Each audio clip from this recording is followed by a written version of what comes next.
Once upon a time in the magical land of Mistvale lived a young dragon named Ember.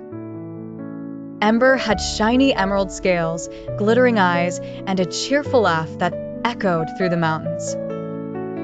There was just one little problem. One morning, Ember woke up and couldn't breathe fire anymore. Ember was very worried.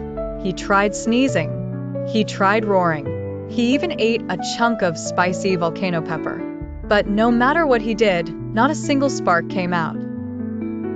Ember flapped his wings and hurried through the valley to find his best friend, a wise old owl named Professor Hoots. Professor Hoots puffed up his feathers and adjusted his tiny spectacles. Ember, dragons sometimes lose their fire if their hearts are feeling blue. Have you been sad lately? Ember thought hard. He remembered hearing the other dragons talking about how small his wings were and how he still lived with his mommy.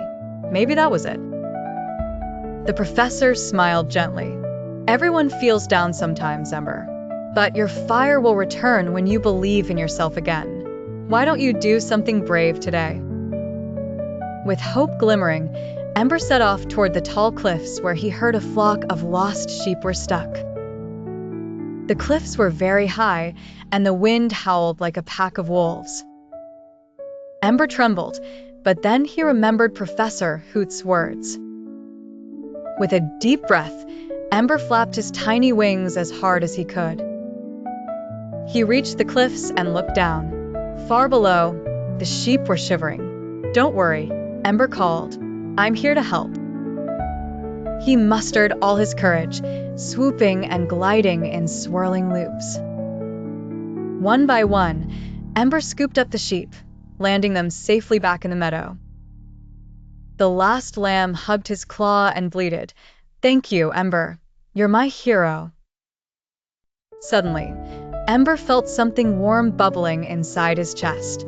He gave a tiny cough, and a bright, brilliant flame shot out. Ember's fire was back. Ember whooshed and spiraled joyfully through the sky, delighting everyone in Mistvale with loops of sparkling dragon fire.